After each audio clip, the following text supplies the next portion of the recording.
Ukraine और Russia की जंग बहुत पुरानी है। इसी सिलसिले में इंफॉर्मेशन इनसाइट लाया है आपके लिए एक और न्यू वीडियो।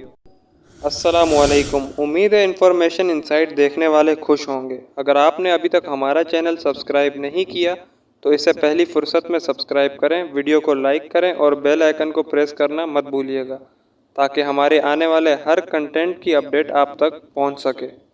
तो व्यूअर्स, ये बात है 1922 से 1991 की, जब यूक्रेन यूएसएसआर यानी सोवियत यूनियन का हिस्सा हुआ करता था। सोवियत यूनियन मतलब कम्युनिस्ट स्टेट, और इसका मुकम्मल कंट्रोल रशिया के पास हुआ करता था।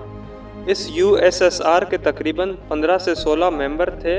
इस यूनियन के बहुत सारे पैक्ट्स थे आपस में, जैसे कि नेटो में 27 ममालिक शामिल हैं, और नेटो के कुछ पैक्ट्स हैं जैसे कि अगर नेटो के किसी एक मेंबर कंट्री में जंग हो जाती है तो बाकी जो मेंबर कंट्रीज़ हैं वो अपनी army, equipments, medical assistance, finance और ह्यूमन रिसोर्स भेजेंगे।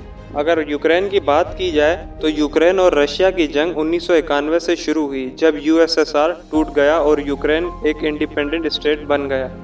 2008 में यूक्रेन ने नेटो के साथ पैक्ट किया और अलायंस में साथ हो गया, जो कि रशिया, जो कि नेबरिंग कंट्री था, उसके लिए ये चीज़ खतरनाक थी। और नेटो में ज़्यादातर पावर और स्ट्रेंथ यूएसए की है, जो कि रशिया के लिए इंतहाई नागुज़ीर है और ख़तरनाक है, क्योंकि दोनों कंट्री सुपर पावर हैं और दोनों की डिफरेंट मेंटेलिटी है।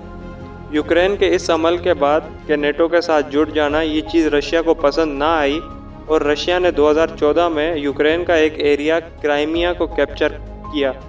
यह बिल्कुल ऐसा एरिया है जैसे पाकिस्तान और इंडिया के लिए कश्मीर। रशियन प्रेसिडेंट पुतिन ने अपनी बाउंड्रीज और कंट्री का बॉर्डर सिक्योर करने के लिए अपनी तमाम सिक्योरिटी और डिफेंस को हाई अलर्ट कर दिया था, और यूक्रेन को 2009 से ही प्रेशराइज कर रहा था कि नेटो को हमारे बॉर्डर से दूर रखो, लेकिन यूक्रेन ने एक ना सुनी। अब 2022 में मसाइल इतने संगीन हो गए और रशिया ने यूक्रेन के साथ मुकम्मल जंग का ऐलान कर दिया। यूक्रेन भी जंग के लिए तैयार हो गया, बजाय इसके कि वो मुज़ाकरात करता। यूक्रेन इसी सोच में था कि नेटो उसकी सपोर्ट करेगी, लेकिन नेटो पहली फुर्सत में ही फरार हो गई।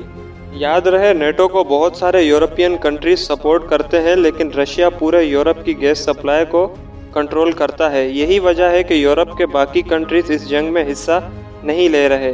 और ये भी याद रहे, रशिया एक न्यूक्लियर पावर है और जितना असला और न्यूक्लियर वेपन रशिया के पास इस वक्त मौजूद है, इतना असला दुनिया के किसी कंट्री के पास मौजूद नहीं। आखिर में यही कहना चाहूँगा कि जंग मसले का हल नहीं है, बल्कि पूरी दुनिया को चाहिए कि मुज़ाकरात के ज़रिए इस जंग को रुकवाए और यूक्रेन और रशिया दोनों मिल बैठकर मसले का हल तलाश करें। शुक्रिया।